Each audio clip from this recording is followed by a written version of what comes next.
E aí galera, tudo bom? Mais uma vez nós estamos aqui com o Colégio Luciano Feijão para te dar algumas dicas importantes sobre os livros Vestibular da UVA 2016.2.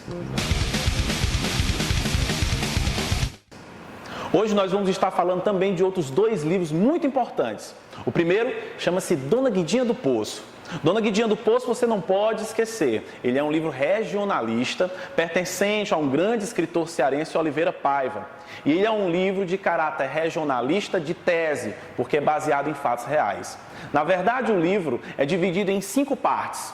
Essas 5 partes foram sendo publicadas ao longo dos tempos e só foi resumidas de fato em 1952, onde esse livro se tornou um dos grandes livros de ponta da literatura brasileira. A história conta, na verdade, a vida de Margarida. Por isso o nome do livro é Guidinha, que é o seu apelido, e do Poço, por causa da fazenda em que ela é dona, Poço da Moita. No caso, Margarida, por uma questão de convenção social, acaba se casando com um major chamado Joaquim. O major Joaquim acaba se tornando um homem submisso, extremamente à mulher, e com o tempo acaba recebendo na sua fazenda, que por sinal o espaço se passa em Quixeramobim, vários agregados, sertanejos, advindos, fugidos da seca. Em meio a esse ponto, chega na cidade o seu sobrinho, Secundino. Secundino é foragido, está fugindo de uma acusação de um crime grave que cometeu na cidade de Mossoró, no Rio Grande do Norte. Com isso, ele pede, na verdade, a ajuda do tio, que vá depor a favor dele para que ele possa se livrar de um determinado crime. Acontece que Margarida, ainda muito nova, acaba se apaixonando por Secundino. Ela se apaixona pelo sobrinho do seu próprio marido. O marido, obviamente, começa a desconfiar, ter algumas desconfianças. A moça comprava demais as mercadorias do sobrinho, gostava de ficar perto demais dele, dava alguns beliscões na perna dele. E aí, com isso, claro, o major Joaquim tem a habilidade de conseguir expulsar o sobrinho da fazenda. Margarida, revoltada, enlouquecida, manda chamar o assassino em potencial, Lula Venâncio, para que ele possa, obviamente, dar cabo ao major Joaquim. Entretanto, no meio da emboscada, Lula Venâncio acaba não conseguindo executar o crime e chama um outro empregado da fazenda. Atente para este nome, Naiu. Não confunda com Nel.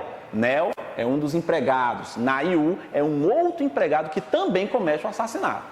Naiu, no caso, num belo dia, ele estando no bar, acaba assassinando Joaquim. Joaquim, antes de morrer, consegue dizer o nome do assassino porque reconhece o seu próprio empregado. Margarida acaba sendo acusada do crime e presa pela própria polícia. Posteriormente, nós temos o livro A Bagaceira, escrito por José Américo de Almeida, um outro grande sucesso, e iniciou a fase que nós chamamos de regionalismo brasileiro. A história conta, na verdade, a vida de um coronel chamado Dagoberto Marçal, que possui um filho chamado Lúcio Marçal. Lúcio é um homem inteligente, tecnológico, avançado para o seu tempo. E eles recebem a visita de um grupo de retirantes. Na verdade, eram sertanejos, pessoas fugidas da seca. A seca, datada de 1889, era uma das mais avassaladoras de todos os tempos. Com isso, a família era, na verdade, constituída por Vicente, Pirunga e Soledade. O mais interessante é que Soledade é sertaneja e se parece muito, mas muito, com a mãe de Lúcio, portanto, a esposa de Dagoberto. Dagoberto, que é o coronel, se apaixona pela moça e Lúcio, que é o filho, também. Pai e filho vão começar a disputar o amor de uma única mulher, típico dos romances daquela época. O mais interessante é que Lúcio é muito inocente, muito respeitador.